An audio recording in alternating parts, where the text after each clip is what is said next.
अब बात करते हैं दिल्ली वाले कमरुद्दीन की। लखनऊ वाले कमरुद्दीन से भी जो खतरनाक था, तंत्र मंत्र का ऐसा स्वांग रचता था कि लोग चकमा खा जाते थे।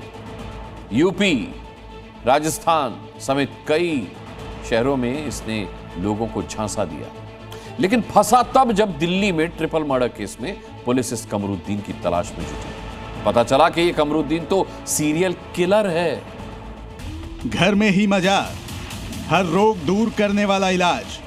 धन वर्षा करने की बात करता था, तमाम बीमारियों का इलाज कराने का दावा करता था। देख सकते हैं अगरबत्ती, उसकी पूरी राख, और ये मज़ार बनी हुई है, हरे कपड़े से लिपटी हुई चादर चढ़ी हुई है। कमरुद्दीन की क्राइम फाइल बहुत मोटी है, इतनी कि अब जेल की सलाखों से ताउम्र इसका बाहर निकलना मुश्किल दिख रहा है। कमरुद्दीन तंत्र मंत्र के जाल में फंसाकर अब तक कितनों को मौत के घाट उतार चुका है, ये खुद कमरुद्दीन ही बता सकता है। और लोगों को मौत के घाट सुलाने के कमरुद्दीन के पास हजार तरीके थे। कमरुद्दीन जिस तरीके को सबसे ज्यादा कामयाब मानता था, वो तरीका था लोगों को जहरीले लड्डू खिलाकर मौत की नींद सुलाना। अपने साथ जहर से मिलाए हुए लड्डू लेकर जाता और प्रसाद के तौर पर उन्हें देता, जिसके बाद उनकी मौत होती। कमरुद्दीन एक दो नहीं, पुलिस के मुताबिक तंत्र मंत्र कर 6 लोगों को मार चुका था। ये वही सीरियल किलर कमरुद्दीन है जिसने जहरीले लड्डू खिलाकर दिल्ली में भी 3 लोगों की हत्या कर दी। ये वही 3 लोग थे जिनका शव दिल्ली के पीरागढ़ी इलाके में एक सफेद कार से मिला था।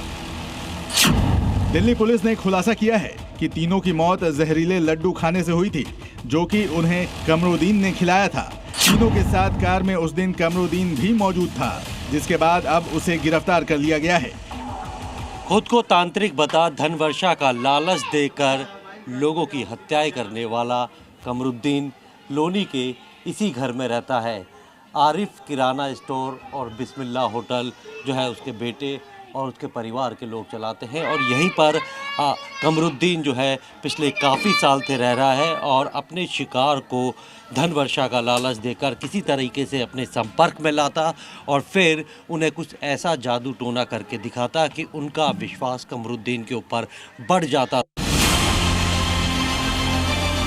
कमरुद्दीन फिरोजाबाद का रहने वाला है और गाजियाबाद के लोनी को उसने अपना ठिकाना बना रखा था, जहां वो भोले भाले लोगों को जादू टोने का झांसा देकर उनसे पैसे ऐंठ लेता था।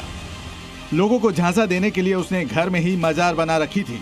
यहीं बैठकर वो लोगों के भूत प्रेत भगाने का आडंबर किया करता था। अपने घर के अंदर बनाई इसी मज़ार के पास बैठ के कमरुद्दीन तांत्रिक क्रियाओं को किया करता था और यहाँ पर लोगों को बुलाता था और इस तरीके के जादू टोना वो दिखाता था, जिससे लोगों को भरोसा हो जाता था कि कमरुद्दीन उनके ऊपर धन वर्षा कर सकता है, और इसीलिए उन्हें पूरी तरीके से भरोसे में लेकर उसके बाद कहीं सुनसान जगह पर उन्हें बुलाता। साथ में शराब, कोल्ड ड्रिंक और पैसे जब लेके आता तो अपने साथ जहर से मिलाए हुए लड्डू लेकर जाता और प्रसाद के तौर पर उन्हें देता, जिसके बाद उनकी मौत होती है। कमरुद्दीन कैसे लोगों को फंसाकर उनसे पैसे ऐंठता और कत्ल कर देता, ये जानकर आप हैरान रह जाएंगे। धन वर्षा का लालच देकर लोगों को तांत्रिक क्रियाओं के नाम पर फंसाता था। उनसे कहता था कि उनके पास हर मर्ज की दवा है। पहले पीड़ितों का विश्वास जीतता, मानसिक रूप से प्रभावित करता और फिर लड्डुओं में जहर मिलाकर उन्हें खिलाकर हत्या कर देता था, ताकि उनके पास मौजूद नकदी और कीमती सामान लूट सके। कमरुद्दीन पर आरोप है कि इससे पहले भी इसी तरह यूपी और राजस्थान में कई हत्या कर चुका है।